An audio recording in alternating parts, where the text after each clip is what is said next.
Hi, I'm Carl Azus. Thank you for taking 10 for CNN 10. U.S. military officials are investigating a terrorist attack that happened in northern Syria Wednesday. U.S. Central Command says 4 Americans were killed. 2 were U.S. service members, 1 was a civilian with the Department of Defense, and 1 was a DoD contractor. The attack apparently took place while U.S. troops were on a routine patrol in the city of Manbij.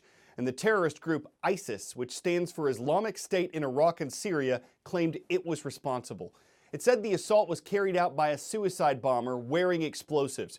The U.S. has about 2,000 troops serving in Syria. Before Wednesday's attack, 2 American service members have been killed in action there since the current operation began in 2014.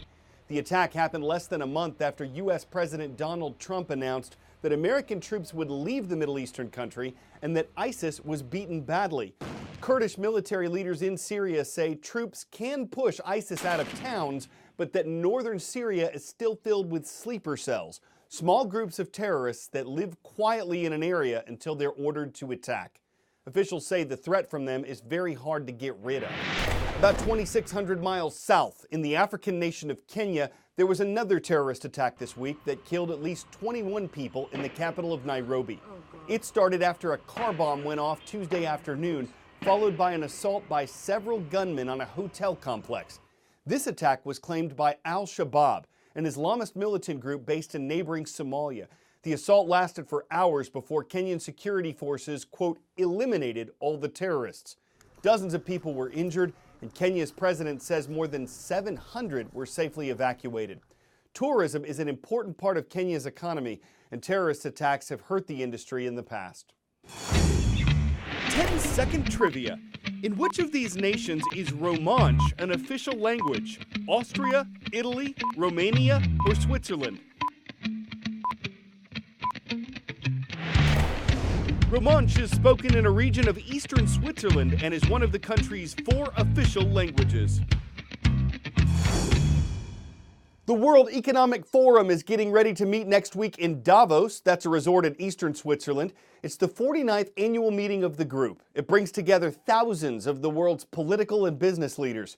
And one big goal of the forum is to promote and develop globalization when international businesses and governments become more closely connected. It's a controversial issue, and it's not supported by everyone who's attended the forum. High in the Swiss Alps, amid the breathtaking vistas and pristine air, the Davos dream of global connectivity and cooperation is facing a bumpy ride. Some say it may be downhill from here for the Davos elites. The vision of Davos, which is that everybody's coming together, has really been shattered over the last year.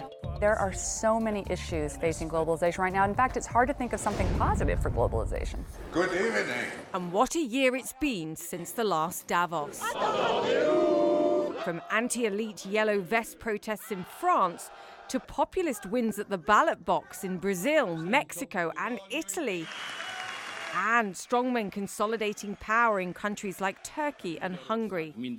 It's not just America first. Make America great again, right? It's the fear of every nation out for itself everywhere.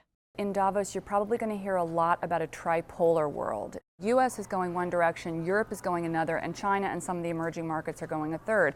But Davos won't be all doom and gloom.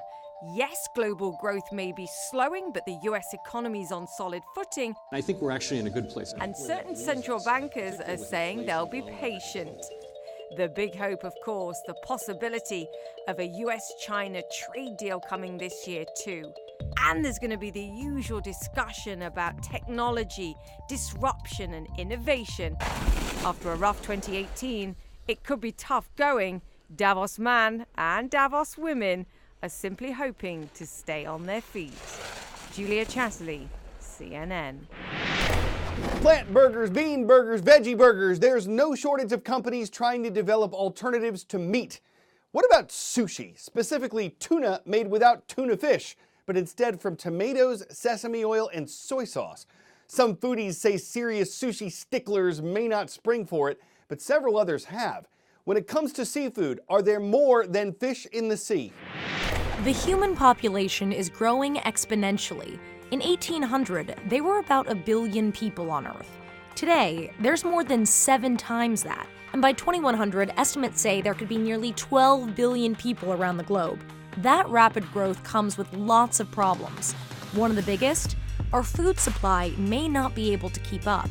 When it comes to seafood, the rising number of consumers mixed with the growing popularity of foods like sushi has led to overfishing.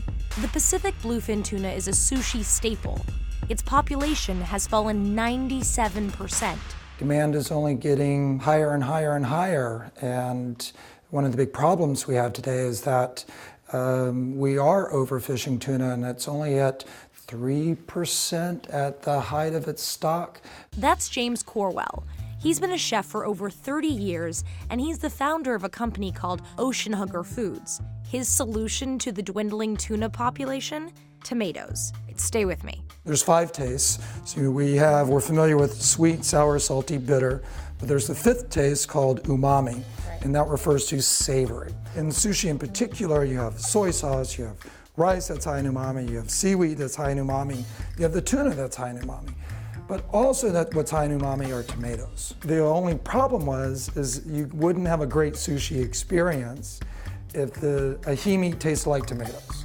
So the real technology that we developed came from the process on how to remove that tomato flavor, keep great texture, but create this kind of neutral platform in which to carry Japanese flavors or Latin American flavors or Mediterranean flavors. So it's basically like the tomato is a vehicle to get those flavors into your mouth. Exactly. Ocean Hugger makes plant-based alternatives to seafood. The tomato tuna is called ahimi. The company is also working on salmon made from carrots and eel made from eggplant. Well, now let's dig in there. All right, let's okay, try it. all right, and we're gonna dip in a little of the soy sauce. It really does look like tuna. Okay. Wow. All right. Yeah. That's really good. All right, now let's have it in sushi roll form. I'm not very good with chopsticks. I mean, I would totally grab this for lunch as opposed to the regular tuna. I don't have to worry about the mercury. I don't have to worry about killing It's delicious, it's all plant-based. tuna. So I was pleasantly surprised. I mean, it actually tasted good. But if we look even further into the future, there will be less usable land to grow crops like tomatoes and carrots. That's where some scientists think algae comes in. Yep, algae. Like pond scum. It might not sound very appetizing, but algae is actually high in protein, and it can grow where other crops can't. All you need is sunlight, air, and water. We're not in dire need of algae-based snacks just yet, but one company called Non-Food wants to get ahead of the curve. Ooh, it smells. Their first product is called the Non-Bar, and instead of trying to emulate flavors we already know and love, they decided to embrace the algae. So I'm gonna try this. It smells a little funky, I'm not gonna lie.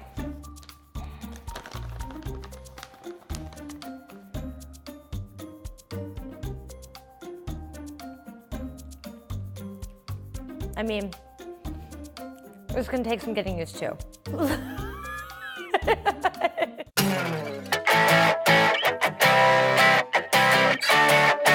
On Twitter, the city of Westbrook, Maine says it looks like the moon has landed. If you don't know what this is, we'll pause it for a second so you can take a guess. Okay, give up? It's an ice disk that formed in a river that passes through the city. It's 100 yards in diameter. It's natural, but scientists say it's pretty rare, and that this one likely rotates the way it does because the current of the passing water pushes it that way. So if you're where it's brisk and you stumble on a disc, do not take a risk and let it take you for a whisk. The ice is pretty thin, you won't want to take a spin, it may give you quite a grin, but you could fall right in. So take it all right in, make our show begin again. It's to no one's chagrin, watched on CNN 10. When it comes to ice, keeping distance is quite wise. It's far better you just view it than maybe fall right through it. I'm Carl Zeus, and that's all we have to discuss on CNN.